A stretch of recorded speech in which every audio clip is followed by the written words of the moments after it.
ከሰሞኑ በጉጉት የሚጠበቀው የድምፃዊ ቴዲ አፍሮ አልበም ኢትዮሪካ በጉጉት እየተጠበቀ ይገኛል። ድምፃዊ ቴዲ አፍሮ በርካቶችን በሁለት ጎራ ከፍሎ እያከራከረ ይገኛል። ቴዲ አፍሮ ኢትዮሪካ ያለው አልበም ምን ማለት ነው? ቴዲ አፍሮ በኢትዮሪካ አልበሙ ምን አይነት መልእክቶችን ያስተላልፋል? አልበሙ መጠሪያው ምንድነው? የተለየ ትርጉሙስ አለው ወይ? ሚስጥራዊ ኮዱስ ምን ማለት ነው? ሰላም ጤና ይስጥልኝ የተወደዳችሁና ተከበራችሁ ውድ የዜና ፕላስ ቤተሰቦቻችን፣ ድምፃዊ ቴዲ አፍሮ በዚህ ኢትዮሪካ ባለው አልበሙ ትርጉሙ ምንድነው? ሚስጥራዊ መልእክቱስ ምን ማለት ነው? ኢትዮሪካ ምንድነው? በውስጡስ ምን አይነት ሙዚቃ ስራዎችን ይዟል? በዝርዝር እንመለከተዋለን። አብራችሁን ሁኑ። እስከ ፕሮግራሙ ፍጻሜ እንድትከታተሉን ጋብዘናል። ኢትዮሪካ ማለት ምን ማለት ነው? የኢትዮጵያ የሙዚቃው ንጉስ ቴዲ አፍሮ አዲስ አልበም ይዞ ብቅ ብሏል። የአልበሙ መጠሪያም ኢትዮሪካ ብሎታል። ትርጉሙ ምን ማለት ይሆን? በተለይ ቴዲ አፍሮ ኢትዮሪካ የሚለው አልበሙን በ8ኛው ቀን በ8ኛው ወር 2018 888 እነዚህ ቀናት በድንገት ተገጣጠሙ ወይስ ትርጉም አላቸው? በዝርዝር እንመለከተዋለን። አልበሙ የሚለቀቀው በድንገት ወይስ ታስቦበት ወይስ ደግሞ የታቀደ ሚስጥራዊ ትርጉም ወይም ኮድ አለው ወይ? ዛሬ የዚህን አልበም ስውር ትርጉሞች በተለያየ አላዋቂዎች ሲተረጎም ሰምተናል። በርካታ አስተዋይ ወዳጆቻችንም ይህንን ነገር እንዲህ ነው እንዲህ አይደለም ሲሉ ተከታትለናል። የኢትዮሪካ ጥልቅ ትርጉም ምን ማለት ነው? ኢትዮሪካ ማለት ምን ማለት ነው በራሱ?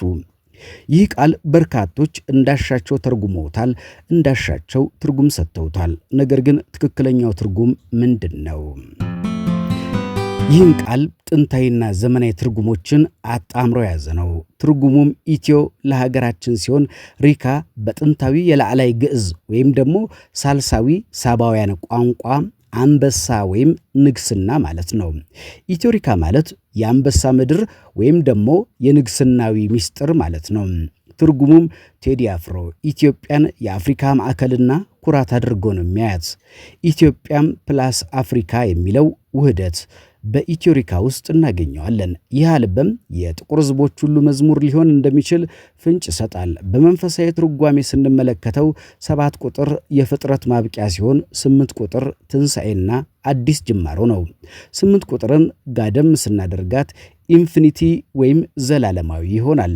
እናም የኢትዮሪካ የጥቁር ሕዝብ ኩራት የጥበብ ሚስጥር ምንድነው የሚለውን አልበም ውስጥ ምን አይነት ሙዚቃዎች አካቷል፣ ቴዲ አፍሮ ምን ይለናል የሚለውን ጉዳይ በዝርዝርና በትንታኔ እንመለከተዋለን። የቴዲ አፍሮ የቀድሞ ኮንሰርቶችና ታሪኮችን፣ የሙዚቃ ስራዎችን መርምረን በዚህ አልበሙ ምን ሊለን እንደሚችል፣ ምን አይነት የሙዚቃ አይነቶች እንደሚካተቱ፣ ባህላዊ የሙዚቃ መሳሪያዎችን ምን ሊጠቀም እንደሚችል ከወዲሁ ተንብየናል። ኢትዮጵያ የጥቁር ሕዝቦች የነጻነት ተምሳሌት፣ አፍሪካ ደግሞ የሰው ልጅ መገኛ። ቴዲ አፍሮ ኢትዮሪካ በሚል አዲስ ስያሜ ሲመጣም ትርጉሙ ከባህር ማዶ ሳይሆን ከራሳችን ማንነት ውስጥ ይመነጫል። ይህ ስም የኢትዮጵያዊነትና የአፍሪካዊነት ጥልቅ ትስስር የሚገልጽ አዲስ የጥበብ ቃል ነው። በዚህ ዘገባ ትርጉሙና ቴዲ አፍሮ በአልበሙ ሊያነሳቸው የሚችሉ ዋና ዋና ጉዳዮችን እንመረምራለን። ኢትዮሪካ የቃሉ ትንታኔ። ኢትዮሪካ ኢትዮጵያና አፍሪካ የሚሉትን ቃላትን ያሳያል። ኢትዮሪካ የሚለው ቃል ኢትዮጵያና አፍሪካ የሚሉትን ሁለት ቃላት በማዋሃድ የተፈጠረ ይመስላል።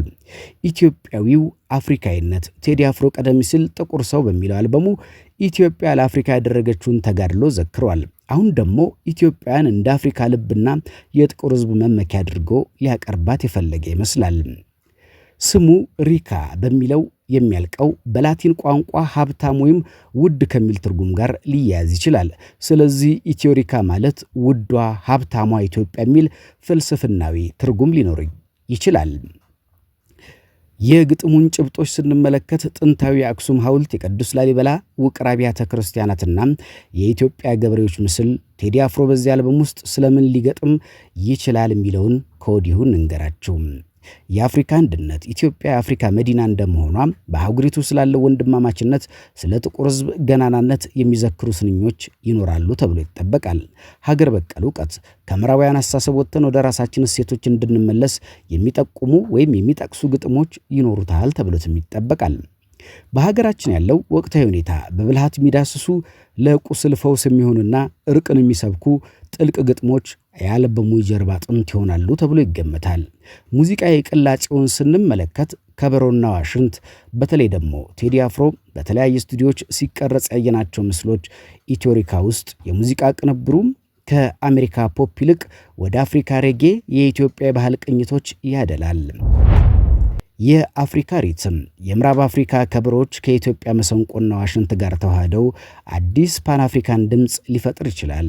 የትዝታና የባቲ ቅኝት ቴዲ ሁልጊዜም እንደሚያደርገው የጥንት ድምፃውያንን መንፈስ በአዲስ የቴክኖሎጂ ድምፅ አሳምሮ እንደሚያቀርብ ይጠበቃል። ኢትዮሪካ የአፍሪካና የኢትዮጵያን ግንኙነት ጥልቅ አፍሪካዊ አብሮነትን የሚዳስስ ሊሆን እንደሚችል ከወዲሁ ይጠበቃል። አልበሙ የጥበብን ድልድይ በመገንባት ኢትዮጵያዊነትን በአፍሪካዊነት ማዕቀፍ ውስጥ መልሶ ሊያስተዋውቀን ተዘጋጅቷል። ይህ አልበም ሲወጣ በርካቶቻችን በጉጉት እየጠበቅነውና ምን አይነት ስሜት ሊፈጥርብን እንደሚችል ኢትዮፒካ ትርጉሙስ ለእናንተ ምንድን ነው? ሐሳባችሁን ብታካፍሉን ደስ ይለናል። እንግዲህ ቴዲ አፍሮ አልበሙ ሳይወጣ በርካቶች በሁለት ጎራ ተከፍለው እየተከራከሩበት ይገኛሉ። ድምፃዊ ቴዲ አፍሮ በአዲሱ አልበም ምን ሊለን ይችላል? በተለይ ከድምፃዊ ቴዲ አፍሮ አዲስ አልበም ስራ ላይ እናንተ ምን ትጠብቃላችሁ? እንግዲህ ድምፃዊ ቴዲ አፍሮ የጋዜጣዊ መግለጫውና ከአርትስ ቴሌቪዥን ጋር የተዋዋላቸው ውሎች እንዲሁም ከሰዋሰው ጋር ያደረጋቸው ውሎች ከወዲሁ እንደፈረሱ እየተነገረ ይገኛል። ድምፃዊው በጉጉት የሚጠብቁ በሺዎች በሚሊዮን የሚቆጠሩ ኢትዮጵያውያን የሙዚቃ አፍቃሪዎች አሉት። በዛው ልክ ደግሞ የሙዚቃ ስራውን ለማጣጣል ከወዲሁ የተዘጋጁ ብዙዎች ናቸው። ድምፃዊ ቴዲ አፍሮ ከ8 ዓመት በኋላ ያወጣው አዲስ አልበም እንደሆነ በርካቶች ይናገሩለታል። ወይም የሚያወጣው ነገ ሐሙስ ከቀኑ 8 ሰዓት ጀምሮ የሚጠበቅ አልበም። የአልበሙ መውጫ ከቀኑ 8 ሰዓት ቀኑ 8 2018 ዓ.ም 8ኛው ወር ላይ የሚወጣው የቴዲ አፍሮ አልበም ከወዲሁ በርካቶችን አወዛግቧል። በርካቶችን ደግሞ በጉጉትና በናፍቆት እንዲጠብቁት አድርጓል። በራሱ ዩቲዩብ ቻናል የሚለቀው ይሄው አልበም ለብዙዎች ተናፍቆና በጉጉት የሚጠበቅ አልበም ሆኗል። ድምፃዊ ቴዲ አፍሮ ከዚህ ቀደም በሰራቸው ስራዎች ማህበራዊ፣ ኢኮኖሚያዊና ፖለቲካዊ ችግሮችን የህዝብን ብሶት በሙዚቃ አውጥቶ ለህዝብ የሚጫወት የህዝብ ልጅ ነው ይሉታል። የፍቅር ብላቴናው እየተባለም ይጠቀሳል። የፍቅር የሀገር ሙዚቃዎችን በሚገርም ቅላጼ የተለያየ ብሔር ብሔረሰቦችን የሙዚቃ ስልቶች ከራሱ የሙዚቃ ስራዎች ጋር እያዋሃደ ሲጫወት በርካቶች በጉጉትና በናፍቆት የሚያደምጡት አልበሙ ተደምጦ የማይጠገብ በተለይ ቴዲ አፍሮ ሙዚቃ ሲያወጣ ሌሎች ሙዚቀኞች ለሳምንታት አሊያም ለወራት የሙዚቃ ስራዎችን ወደ አደባባይ ከማውጣት የሚቆጠቡበት ጊዜ እንደሆነ ይታመናል።